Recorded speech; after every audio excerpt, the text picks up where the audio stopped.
Okay. Okay. That's my face when Chris Chow is explaining coding. Yeah, it'll show his screen and hear his audio. Then we won't unplug the phone. Okay. Welcome! It's that time of the week that you guys have been looking forward to, and I know you have. So David, you guys all should know him, and if you don't, shame on you for not introducing yourself. He has spent the summer here with us as our intern, and part of his presentation will be talking about who he is, what he did, how he's going to move forward and use this when he goes back to school. So it won't be going the full hour. It'll be nice and a little shorter than normal, but with lots of great stuff. So please welcome him. And David, take it away. Yay! Yeah, this is going to go like all day, so prepare yourself. Yeah, so thank you guys for showing up. It's going to take about 10 to 15 minutes, so thank you guys. Looks like I've met the majority of people here and worked with most of you, but not everyone. Some of the new guys I haven't really had a chance to hang out with or speak with or work with, so I'll just go ahead and reintroduce myself. I'm David James. I started in June, and tomorrow's my last day as an intern. No! And I'll be leaving on Saturday, so if you want to do something Friday night, let me know. I'm going back to Lafayette, Indiana to finish up my last semester at Purdue in computer graphics.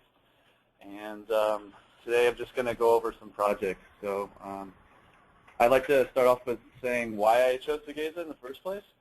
There's actually multiple reasons, but one of them happens to be the people.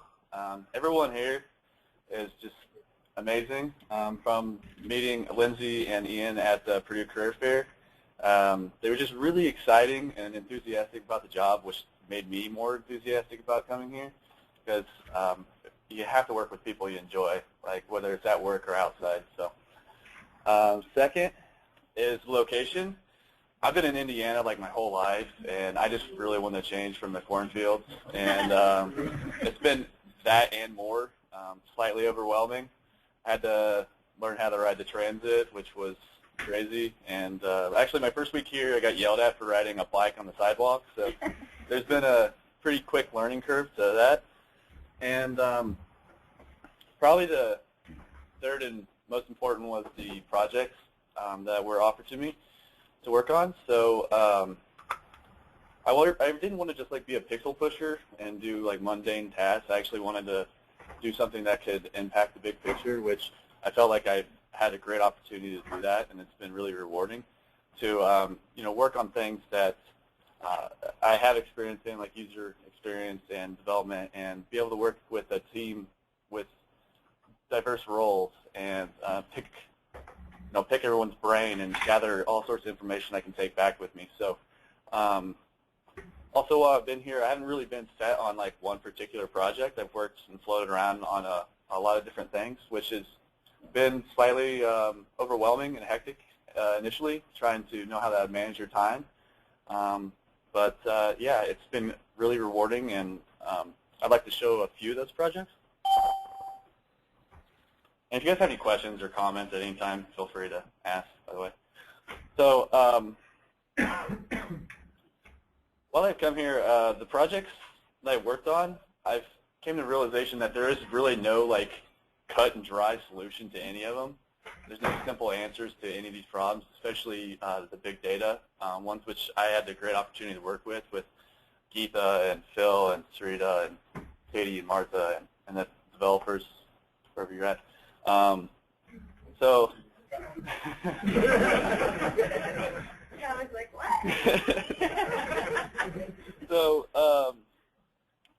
being that they're not cut and dry solutions, coming into these projects, especially from the beginning, sketches happen to be super important, and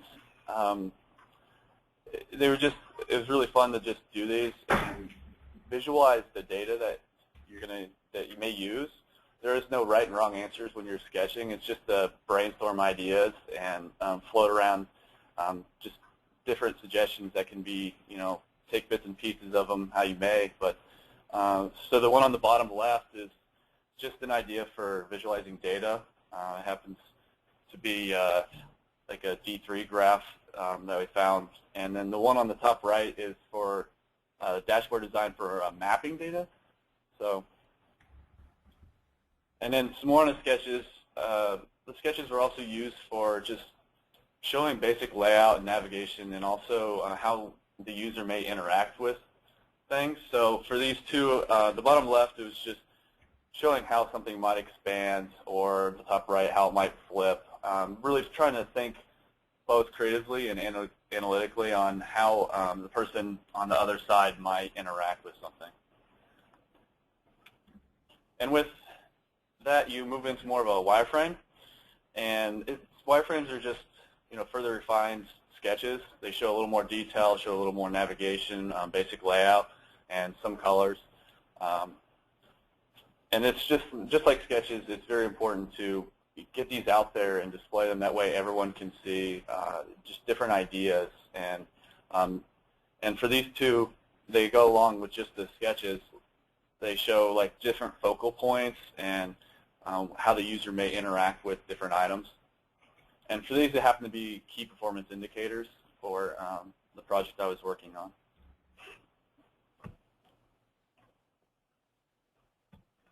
And here's a few more. The bottom left and the top right are very similar. They show like how two things can be shown completely differently. Like if you clicked on this, it would expand down and go out, whereas this one, it would expand, slide out to the right. So there's two ways of showing information, which is why wireframes are important, because there's so many ways that you could visualize different information and how it can affect your space and your layout, and how the process of how the user may go through your product. So, and then the bottom right was more of mapping data. And yeah, hooray teamwork. That's one of the things I learned here, was that going through this design process with a team is just awesome. You get to see what everyone else has done, and you kind of just put things together. And I had the great opportunity to work with such an awesome team on Tellabs, and got to the point where Katie and Martha made some amazing designs, and Phil and Sarita and Keith and everyone else, all their ideas came together in this kind of like hybrid awesomeness of a design on the far right. So you can just see kind of how the design process goes. And that.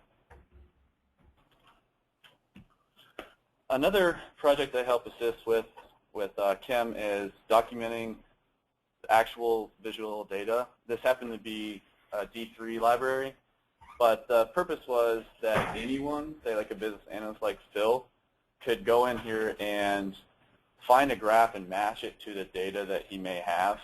So he doesn't have to go, scour the internet and try to find these things, but he can have it right there in front of him, and not only just see the graphs, but also see examples of how they're being used, and also the variables that are in the graphs, because we've all seen terrible infographics, and no one wants that. So the purpose is to try to really match the data that you have with a relevant graph.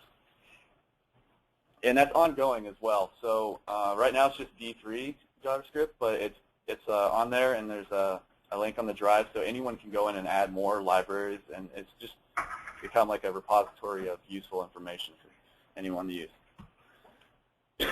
Another thing I got to work on, this was actually my first task, was helping write out questions for the test scripts for Retail ISM with Martha. And this is really cool from a user experience standpoint, because you got to put yourself in the user's shoes and think like when you're walking through something, how the questions that you might have. And me not knowing anything about this project at all, I definitely think I had a 1 foot in, 1 foot out kind of feel. So I got to, come up with some relevant questions that they were actually used in live testing to quickly gain information from those users and document it, and then take that feedback, because this is like an iterative process. So you take that feedback and you can help rebuild your design a little bit, so that way you're saving like on your return on investment, so you don't have to do that later down the road. Another thing I got to work on is creating some persona templates. If you're not familiar with what personas are, what you're doing is you're basically creating a user, like a character with a name and a face, and you're putting it down on paper, and you're giving them a narrative. You're giving them goals and needs, and you're finding what their pain points are. And although you may only create like a few of these personas for a project, these personas, like, they are relevant to a lot of users that fit into that category, like your main users. And the purpose of doing this is really important in the design and development process, because it keeps your user in mind at all times. It keeps them as the focus point. So anytime during the design and development, you can go back and reevaluate what you've done with who your main users are. That way you're always staying right down the correct path, and you're not developing something for the totally wrong people. So, and also I got to create my first blog article, which is on the ux.Segeza website, which was really fun to do. I'm not really, I wouldn't say I'm a literature kind of person, but it was really fun to be able to go and do the research and, you know, make points and come up with an awesome article that is based on research, but also on my own personal opinion.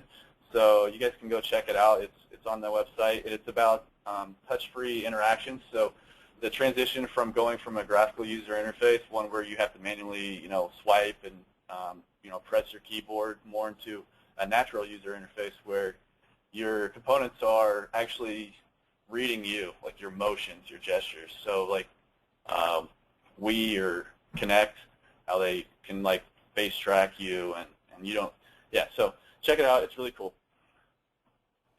Another thing I got to work on is a resource page. I actually did this for my own personal use when I first started here, because when you come in new, you have so much stuff thrown at you, and, you know, go check this out, go check that out.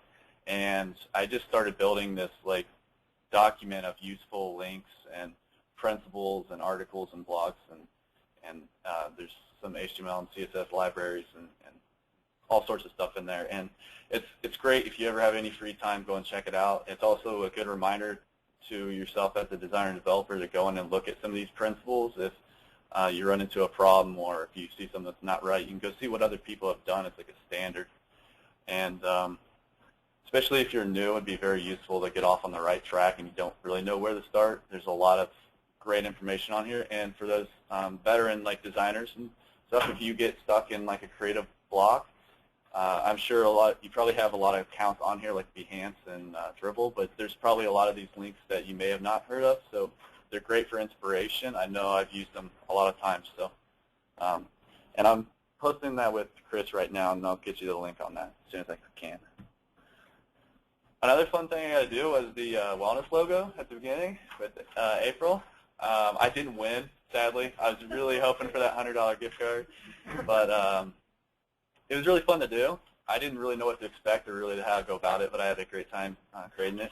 And it was also really neat to see what everyone else had done also. I don't know how many entries there were, like 12 or something, like 9. It was really cool to see, especially the people that weren't even in the design background, what they came up with and how everyone had a little bit different take on it. So. And lastly, I successfully got my bike stolen, so 2 weeks in, so that I'm officially a Chicagoan, right? That's awesome. It's somewhere on Craigslist, probably. Oh my gosh. This was after a baseball game, like 2 weeks ago, or a week and a half ago. Yeah. And then they left? No, that's not actually my picture. They took the whole bike. Oh. They left Michael, so that's awesome. Oh. They left Michael. We lost the thing. So. Yeah, it happened. Must have happened. So that's the work stuff, but outside of that, another great thing about being here was all the extracurricular activities. There's so many, to be honest, that I could have taken this whole 15 minutes just to talk about those, but I'm going to spare you of that and just go through some of the awesome ones. I got to see the Blackhawks celebration after the Stanley Cup. Like, on Belmont and Racine. I couldn't sleep if I wanted to. It was crazy. So that was a lot of fun. And then the Pride Festival, I didn't know what to expect. I'm from Indiana. There is no Pride festivals in Indiana. So I actually got to go with my roommate, and it was a very entertaining day. Yeah, so, and team building boat cruise, that was excellent. I thought it was great to hang out and converse with people you work with that sometimes you may not even get to really talk to because it might be in a different department. So it's very, very awesome. And softball team. I mean, we're killing it right now. So it's great being on that team. 1-4, I think. So that's a better record than last season. yeah. Well, the one wins by default, but we'll take it. Hey, we scored 16 runs last game, all right? Yeah. So that's been a blast. And I suggest everyone go, especially females. Always looking for more females to show up. Yeah, right? I actually found beach hockey here too, which has been awesome. We don't have that back home either, so it's just been really cool to go out and play outside on the beach, which is also super important because I've dominated so much food while I've been here. It's crazy how many restaurants and pubs are here. That is Kuma. Things I do differently. I wouldn't have got my bike stolen, for one. That'd probably be up there. Also, I think I would have searched for an apartment a little bit sooner and not got stuck with Matt's old roommate, even despite my ability to stay away from him. He told me not to live there, so I said no, and I went and found the other open room on Craigslist and ended up getting that one. So I would have ate more bagels. I'm going to just take the box tomorrow and leave, probably. I only had the cinnamon ones with the honey almonds. Those are great, but maybe I would have ate something on the other table, too. So, yeah, anyways. So what I'm going to take with me is pretty much everything. I really had a great experience with the user experience design, getting to float around and work with all the different people. And just take all the things I've learned and all the useful information from Chris and the developers and the designers and go back to Purdue and finish off my last semester and become more well-rounded as both a designer and a developer. And that way I can be a bigger asset to any team that I work with, wherever that may be. So I think I'm going over a little over time. So I guess that's it. I'd like to personally thank all of you guys. And I'm really going to be jealous going back to Lafayette. It's going to be like really quiet in years after being here for so long and being around so many interactive people. But yeah, I'd like to thank all of you for being able to work with you guys and get to know you, at work and outside work. It's been amazing. And yeah, I think that's about it. So.